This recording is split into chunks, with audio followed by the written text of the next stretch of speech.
জানবো কাদেরকে যাকাত দেওয়া যাবে না। এতক্ষণ তো জানলাম কোথায় কোথায় দেওয়া যাবে।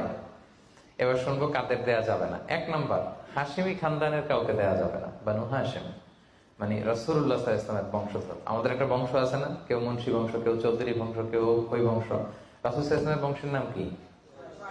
হ্যাঁ, কুরাইশের হাশিমি খানদানের বংশ। বানু হাশিম ওনারা। কুরাইশ হচ্ছে অনেক বড় একটা গ্রুপ, এটার মধ্যে বানু জাহারা আছে, বানু হাশিম আছে। তো এখানে রাসূল সাল্লাল্লাহু আলাইহি ওয়াসাল্লাম হচ্ছেন বনু হাশিম।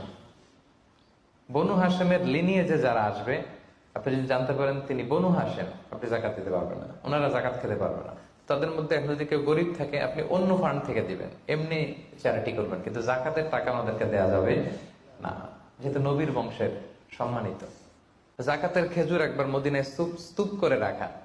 রাসূল সাল্লাল্লাহু আলাইহি ওয়াসাল্লামের ছোট নাতি হুসাইন রাদিয়াল্লাহু তাআলা আনহু তখন তো ছোট পায়ে হাঁটতে হাঁটতে যে ওই যাকাতের একটা খেজুর নিয়ে খাওয়া শুরু করছে, আব্বাকে দাও। তো হুসাইন রাদিয়াল্লাহু তাআলা আনহু যাকাতের খেজুর তো উনি বোঝে নাই, উনি হাঁটতে হাঁটতে যে যাকাতের খেজুর খাওয়া শুরু করছে। রাসূল সাল্লাল্লাহু আলাইহি ওয়াসাল্লাম দূর থেকে দেখে উনি দৌড়ে গেলেন, যে বললেন কিহ কিহ। হাদিসে আছে শব্দটা, আরবিতে বলে কিহ কিহ, মানে আমরা বাংলায় কি বলি ওয়াক থু, থু মেরে ফেলে দাও, থুতু ফেলো যেটা বলি। রাসূল সাল্লাল্লাহু আলাইহি ওয়াসাল্লাম বললেন লা তা'লাম আন্না লা নাকুলু সাদাকা। নানা ভাই, তুমি কি জানো না যে আমরা সাদাকার মাল খেতে পারি না?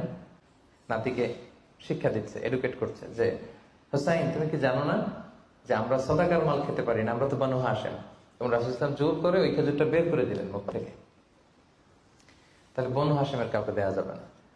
অমুসলিম কাউকে যাকাত দেওয়া যাবে না, এক্সেপ্ট ওয়াল মুআল্লাফাতি কুলুবুহুম।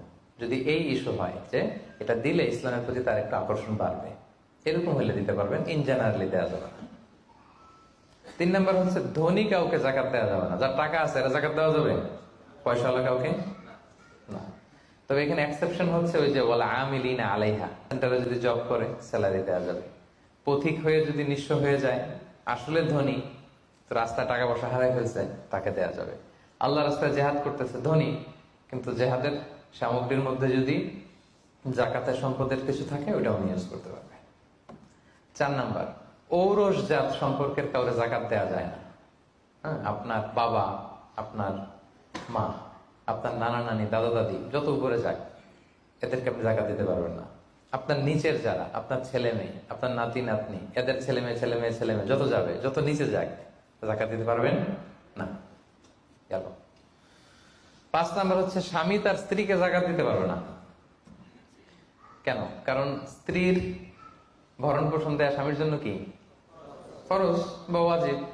তা আপনার তো তার ভরণ পোষণ দিতে হবে, যাকাত দিবেন কিভাবে? স্ত্রী দিতে পারবে হাজবেন্ডকে।